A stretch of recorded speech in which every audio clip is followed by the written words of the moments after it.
On a jamais dit why out. On a guy on the cell due to confession on make. Why I make arrest. On a guy on here agree the cancer she pass parents. One. A guy now your partner is squad now. But so you back here, but so you back here, your pa no. So you know why I make arrest. Why I say you are here at this station now before 24 hours. 24 hours? What's the number up there? 24 hours, yes. Sir, is there anything to annoy the investigation with manner? Yes, sir.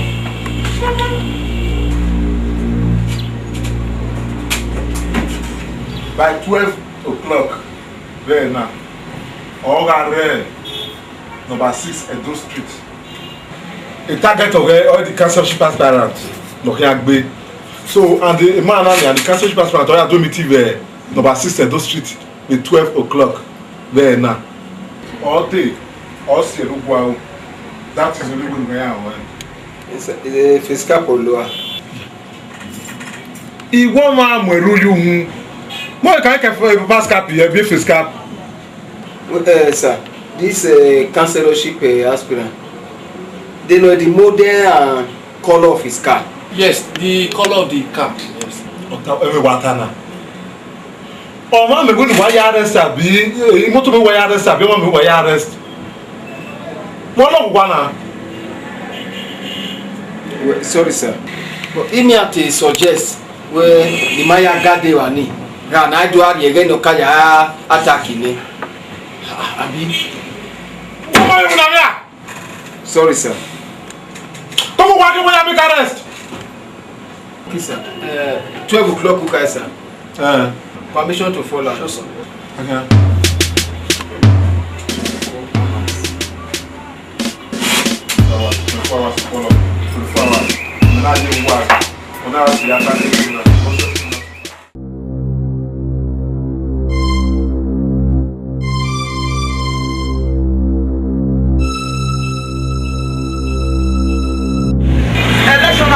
Baba, in way that even last week, university number.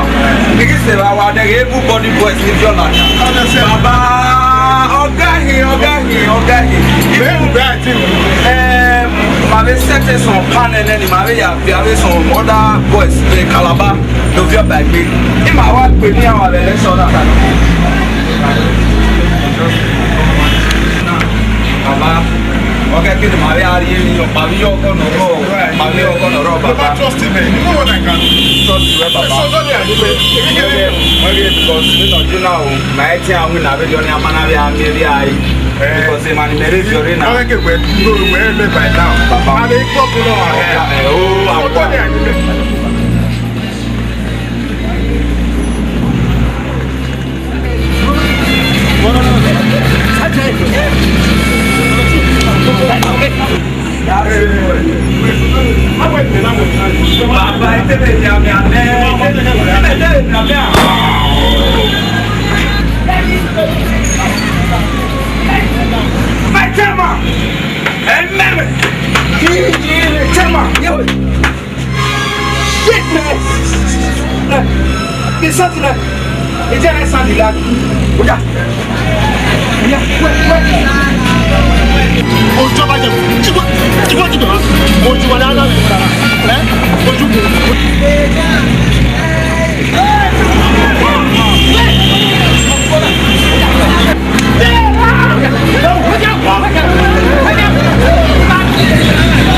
Sir, date we got sir. Get me my game or follow in us. We don't know what we recommend for our promotion. Come on, don't be. Why, don't worry, so come and move it. Okay. I'm going to arrest you. Don't give up. What can be man? Where the amroba iko ori ruru e ni mamure na eri owe mu ruru e and obe are the scene of the crime e wana mu e go you we ta mi megwe ge ni no kwa be ole ya e wa you what am me that is true sir e mu e bulu na yo sir ma nye wa jo e afia boy kan tele yo ni mamure na obe are wa bi sunu at least we be sir ba be ya ya ige pay lo ele bare ige pay yes sir o ni no be wa value ge pay se o ji no wa ya mu sorry sir e we ta me ge pay lo ma se na wa wa ye ku emu me ima dey expecting one me expect of wa you go wa ya arrest somebody dey wa say wa ya so lu o only no be dey egbe o koko o ri weru lu hu to wa arrest at station na who dey go be wa hu abi ayo e mo ki wa ya arrest wa arrest ko arrest ko re instruction baga ni instruction that's it.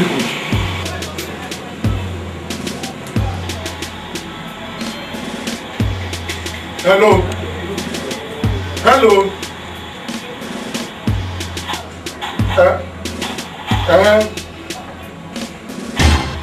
I'm Robert. Oji, they come in.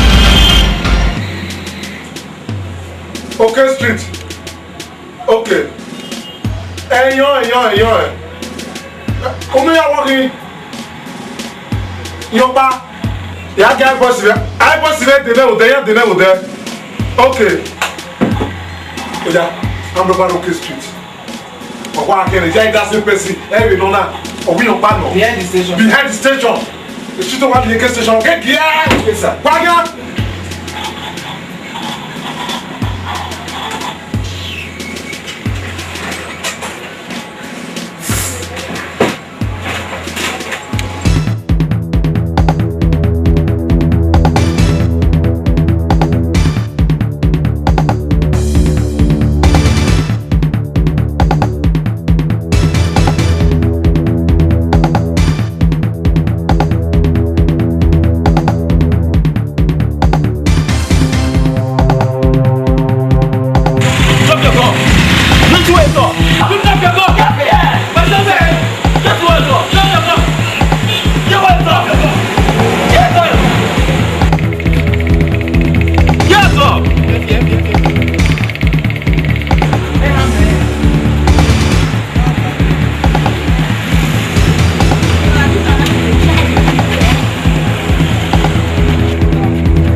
Why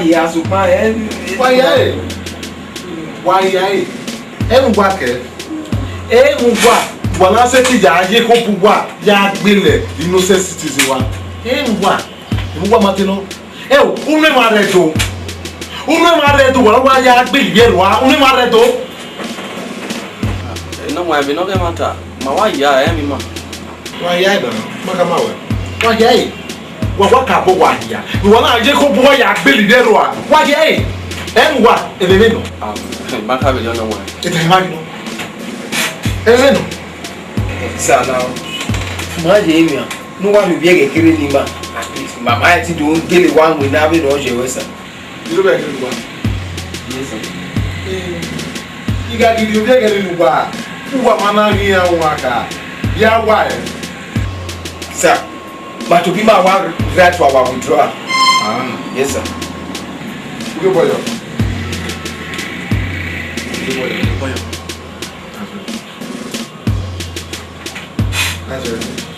This same person, he have where? All at the supermarket. Okay, at the supermarket. So why you tracking money? Why you get there? You know money. Sir, you permit us for last. What is? Mom, wait, sir. Where is supermarket? Yes, the supermarket will be my man. So come on, sit down. This supermarket only. They can walk in and walk in. You can't walk on this supermarket. This supermarket only walk in. You walk on it. Why is it working in the yard? Baby, get there. Why is it? Imagine the federal government guy know why he do this. Yeah, we are fit, sir. Wama. We were here. We'll do nothing. Oh, why are you believe it? David, that's it. In the supermarket. JOS supermarket. Yeah, Silogo. Yes. They almost to be that situation. Why we are there? Why we are moving? Why we are zoning? Who wanna work? I wanna join. Who wanna work? Yeah, come work where boy DP station. That's why you show service.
Amazing.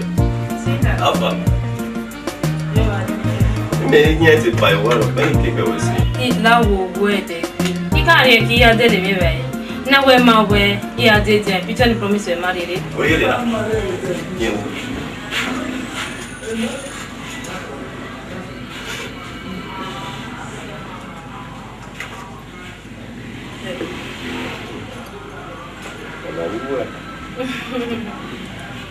They don't like it. No, you like it, but what do you? Oh, you buy me no bar.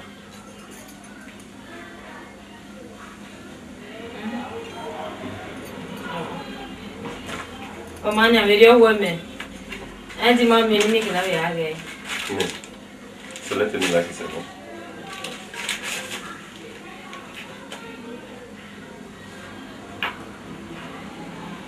No, no, Now I'm a baby. I'm an uncle. Okay.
The police no. Well, mommy have a vision. Oh, mommy. Mama said that Mama gave me now. Mommy uniform police no. Mommy ma baby. Obe ma. Amazing. Yeah. What kind of way? Yeah. Oh, you can walk and look in. Work always alone with police officer. Oh man, definitely like.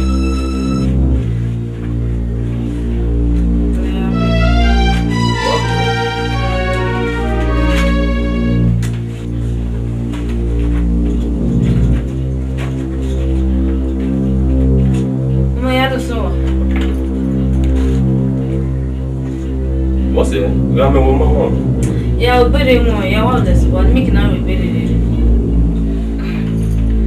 What show are you? What's it? I'll bury now. Yeah, all this one. I'll bury. Huh? Oh my God, not in tomorrow. What the hell? Glad I. Later now. Okay.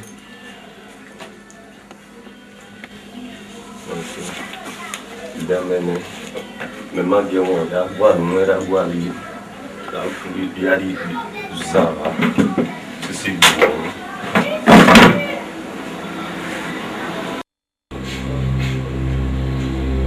Didn't know where for the last time. I turned out a pipe and okay you. If I ever make it, I sing. Or when you can come away more than on ye, I might work the more ye. I want to know you. How? I want to know you. Ask me.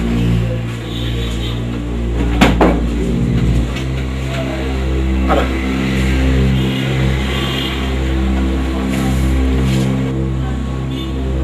My boy. If facing that, my man, you're there. Ask me.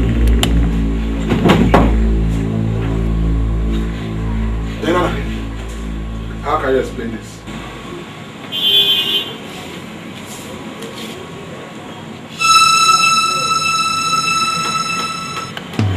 Inspector Messer. Sir. You and the man came to the station. You are way man, my few guy to the station now. Sir, it's a bit what's the main total. Eh? But we're still doing, or tell you won't see if you ever for that matter.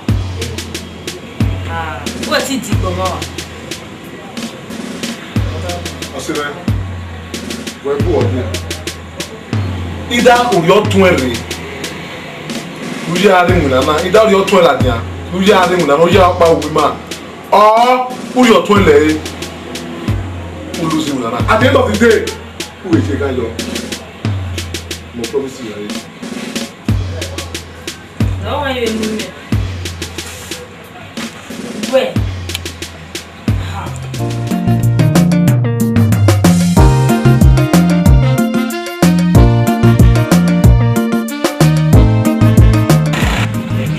Yes, sir.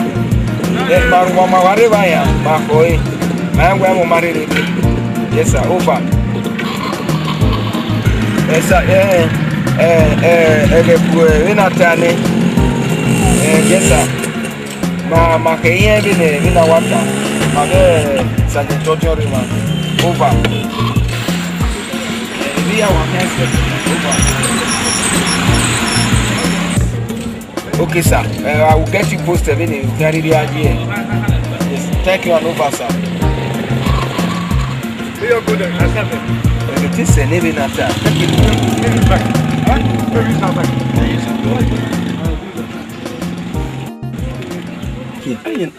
You're doing it.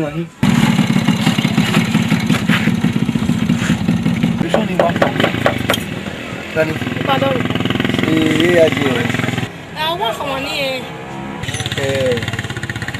We actually come on there. Well, I'm actually. Okay, I'm Inspector James. I'm sorry, you want me? I'm sorry. Sorry. Sorry, come. Okay, cool. Sorry.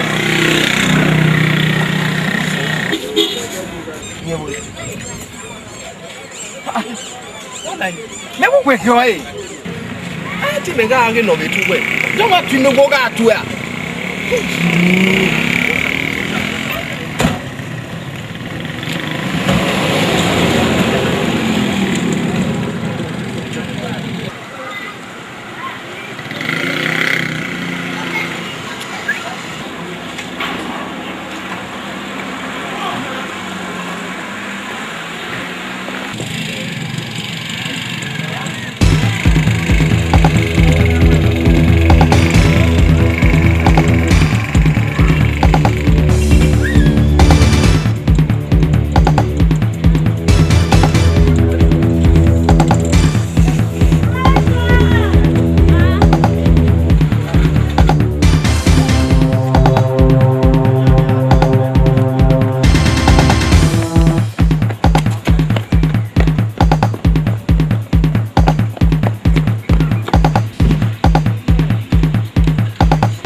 Kinondaya.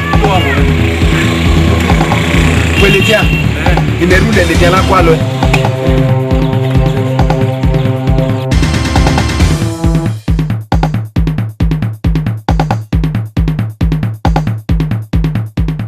Yes, wait up.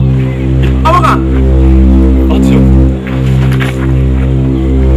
Yes, wait up. Yes, you are. Yes, wait up. Stop it, come here. What do you see in your top? Yes, you are. Otio. Somebody, yes, you are. Where are you? Let's see my top.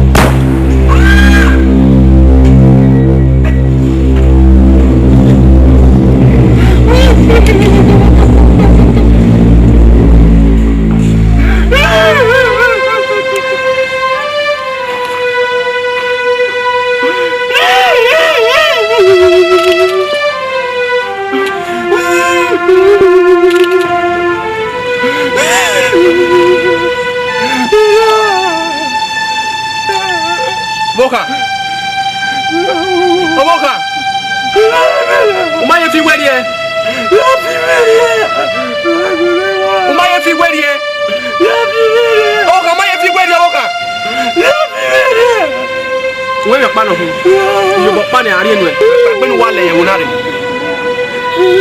we wale e dia wo pa we va mi we wona le ole yo bo pa ne wale wale akia we wa akia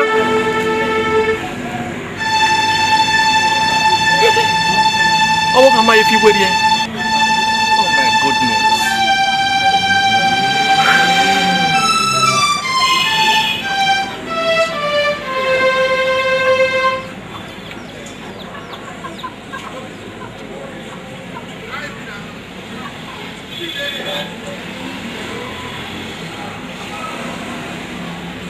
A criminal ni wafio give am baba na over sir.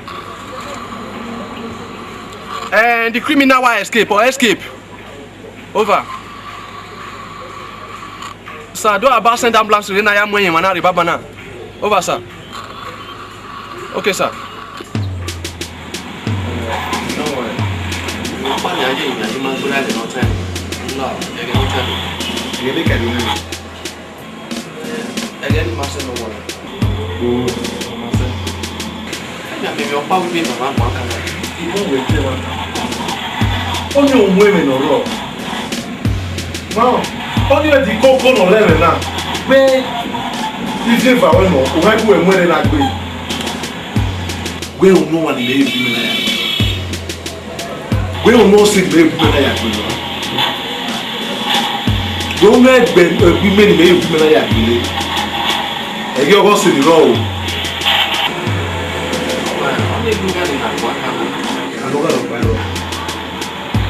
Aluga sí. Oye chama, una mamá. Pues que va luego.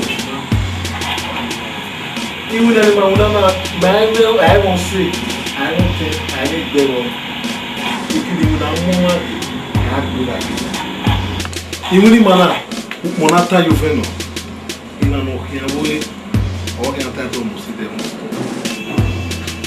Imagine wo kegbe ni ma le ja kegbe. So if I don't want to keep my own I cannot tell me I hear you. Love. Yeah, I get over video.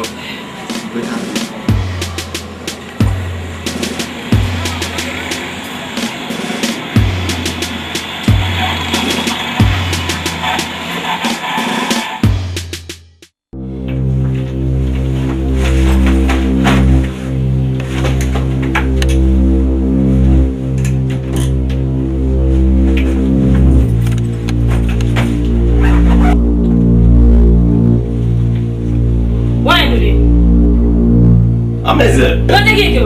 What have you seen? Why will you believe you? Where did you go? What did you do? What did you do? Tell us smart. Get it. What did you do?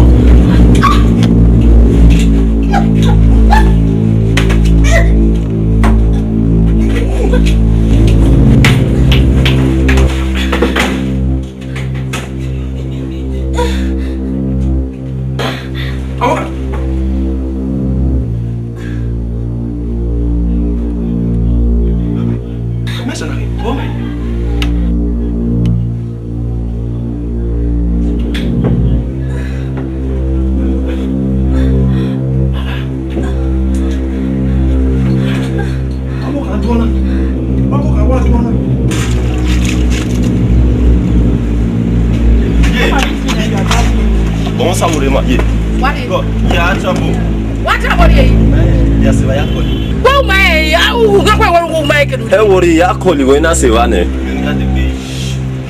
Worry nei. Aja wa body you are. Aja.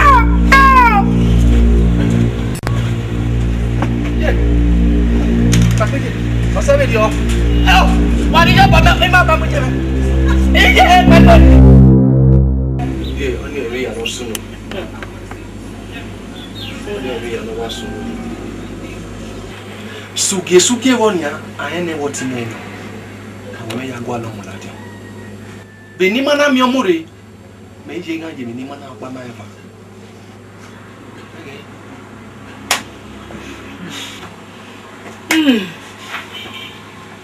Otie. Kweta me yebu. Emwanta. Il vient va ouais ça gain on vi jouer. Et attends. When on que no gbegbe ne. Zemi mi na mo.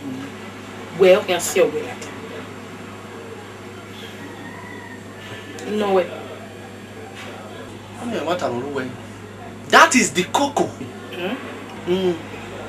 It is the DP went to office. Never got even so always that is the cocoa. Bege. Ala do bo mi wo la pa yin, ala mi wo la pa me. Oni mari ma we no ya ra gbele o le li dun kian. Ye la. O me mu. Ye mu ni government. Ni ari o yin no keke. On tient. O me boya mo. Dena mo kana se mo ina. O se gi me liba. O se gi ju pagbo.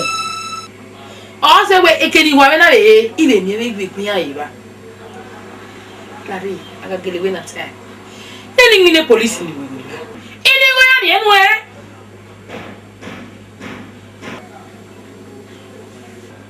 Ego ni ari mata. Ego no kela ngani mi wo ata na je la. Ya ni mi aje. Kume mwe. Ye mwe ni government ye yo ino keke. Ye mwe yi gan. Ye egbe wa. Won ye egbe wa ye don yo han mu we. Me mi awa ta parapa no gi oyi. Ave mu adani avio ye. Ye iladian. Ye ga nyise. Unyibe no mai guia o. Ye la ya yi na kume mwe. Baby, tota. Anuri ma. Tota.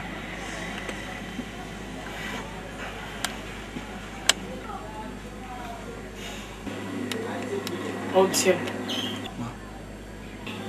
Audion. Audion. Yeah. Unu ba ti we. Ba. O me ne na gburi nu. Ke yurion. Kedekede nu wa mu owo kan. Wa won emi ogbe. Ogun owi me. Amegi be iju e. Wo?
Sure, sir. Easy. Even on interrogation room, now I'm Sergeant Odion Moere, sir. Sergeant Odion? Yes, sir. Wow! I'm waiting here, Ode. Where we have passed. Baba Nana, you confess. Go, Gino. Go, Gino. Only about the Kirena. You want to nepa or Nimweri no Buya.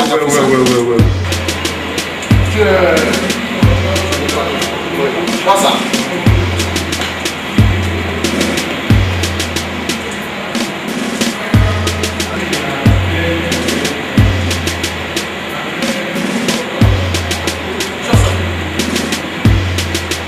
Ebe no interrogation room ni.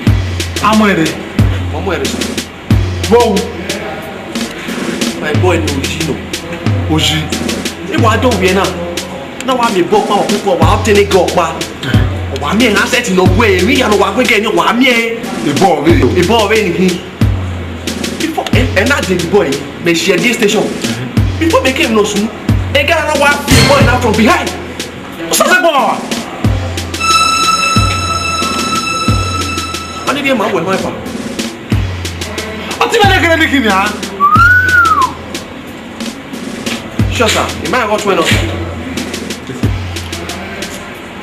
there's a set of somewhere. Any menaka mugwegwe numo 20 kere government kwa lo. E on igwe ya arrest statement of the wogwa mu at station go Gino. That's not true, sir. Usho. That's not true.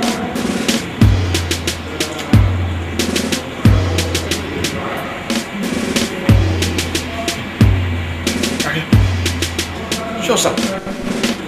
Easy.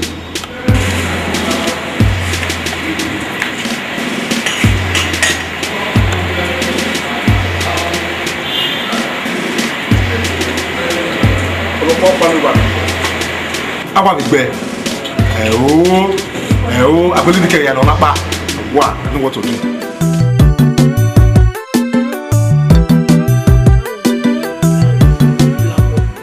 Ó fi wèrè náà. Ó fi ṣe é. Ọ̀nà fi wèrè ni. Gbẹ́gbẹ́. Fi àgbo. Èdè yìí mi àná ẹ̀dẹ́ di ọ̀nà ìyàwó ẹ̀ náà sọ ní mo ye. Fi wèrè ni. Ọ pressurize me, ọ mú sídà me, ọ sí mi náà sí ọ ní. Fi wèrè ni, ọ má mi yé ta. Bí lè fi wèrè ni? Mami ọ̀nà kan ńlá ni a, má mi yé ta. Iye ọpọlọ pẹ̀lú. Iye mo ọkàn ya mi wò yẹ wọlé. Kèrè wé màná dògá ibi ìfà. Bẹ́ẹ̀ni wẹ̀ tó táwọn náà ẹ̀gẹ́ imú bọ́dọ̀ ni. Wàhálà yẹn pàyẹ̀wò náà rẹ̀ yàgbọ́ lè kéde nílẹ̀ yìí. Èké núrílẹ̀ ajé kọ́lì mi yíkó wẹ̀ náà fún àsìn nínú kémi wẹ̀ àdógbànà lè yà. Ọ̀hà mi kàn wẹ́ tùsànà sẹ́nu ká dọ́nà. Nìkan pùns. Ìyá ọ̀nà ẹ̀gbọ́n wà pèlè lẹ́lẹ̀ pòlísì. Ẹ̀yíwẹ́ sì gbé. Ìdúwé mà. Ìdúwé mà yìí. Sátánà náà ẹ̀mí oko. Kí ó kò wà. Ìgbé ni mo rẹ̀ yẹ. Nìkan pùns. Idiot. Ọ̀pọ̀ ìyàwó ẹ̀ náà sọ ni.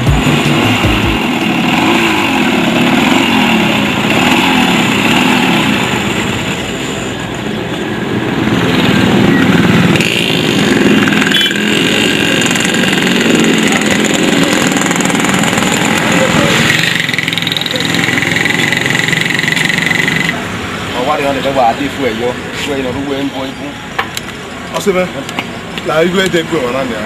So wa mu we surface ni ko ni do. What is it? Station. The station. The station. Ori ko ni. Ke ba ga 60 naira no? Lo 200 naira ni go ni 260. 260. Go fu egire machine na me te we wa ka pa ba de fu e yo. Wa se station ke. Bao.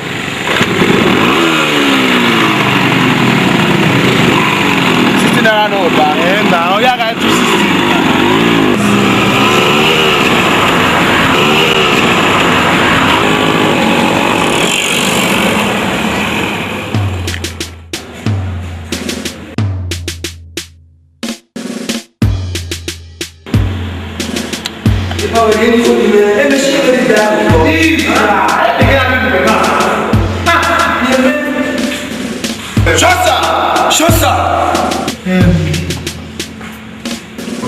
Donc, c'est ça. Ouais, on va pas n'attaquer au gilet station. Yes, sir. Oh boy, là.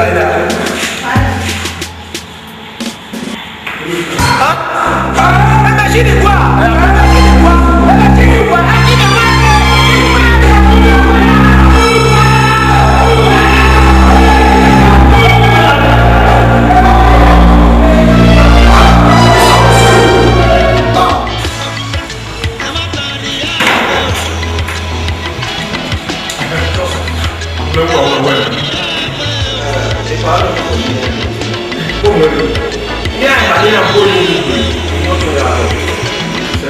No pretense of pride now.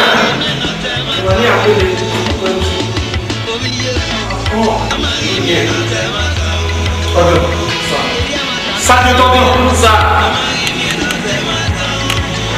Les démons se les assortent au station. Bon, les types de station, moi, type de station. Moi, type de station.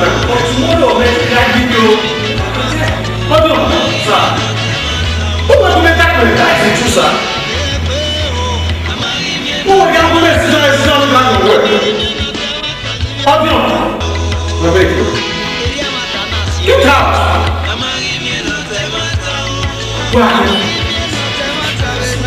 Bouddha, Antoine dans les liens, où est-ce que la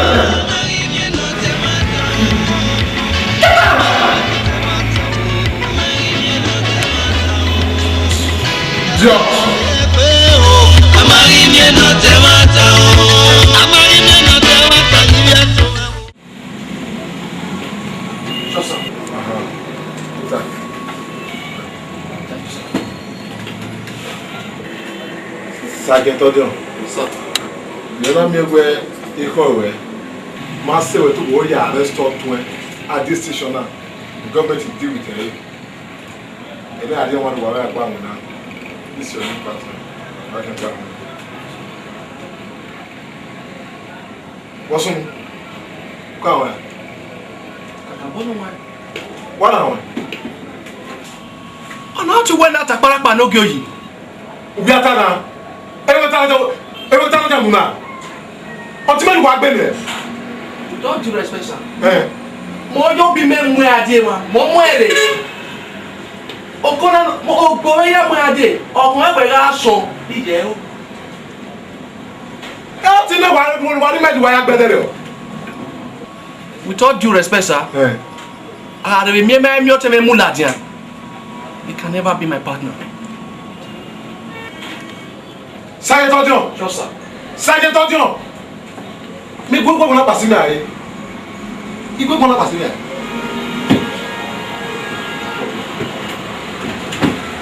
Sase. Igbó ọ̀la. Tracker it down. Ọmọ kan. Ó ní náà gbẹ̀mí wọn. Ẹ̀yà boy na hinna ni ẹ̀yọ́ ẹ̀ ni à. Dear boy. You get 2 days, man. Just 2 days. No, you leave it there, okay?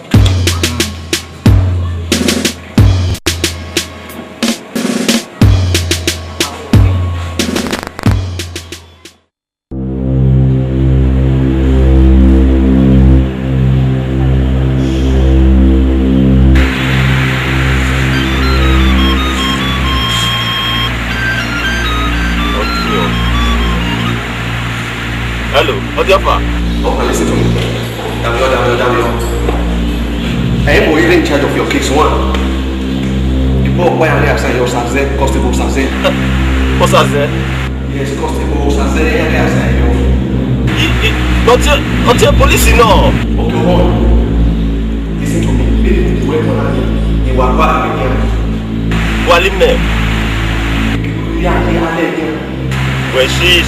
Omomo no.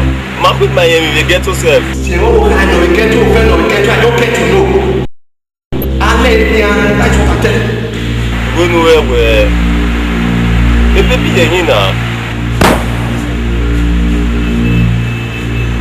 Hello?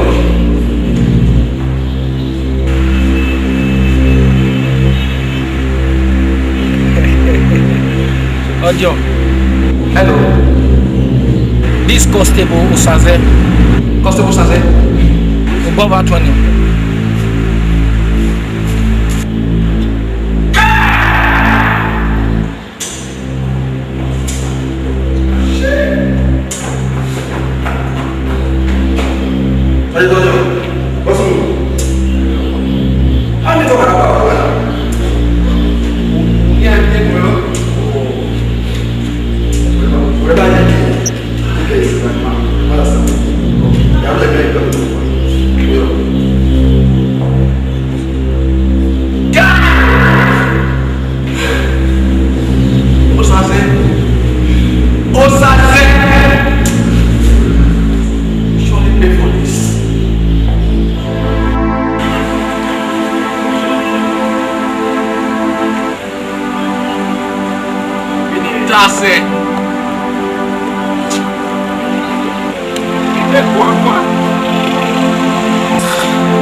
Transfer with signal like that.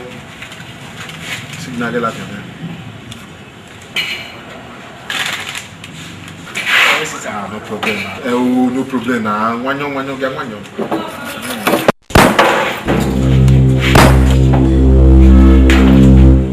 What do we have? What about it? Usa se dinana poti mo boka wa. What are we going now? Mr. Doctor. For other eyes. Arrested. Yes, sir. Arrested. Come on.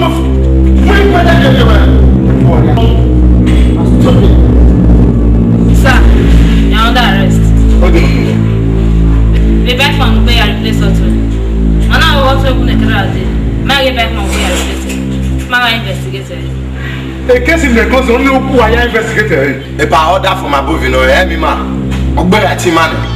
So Baba na I can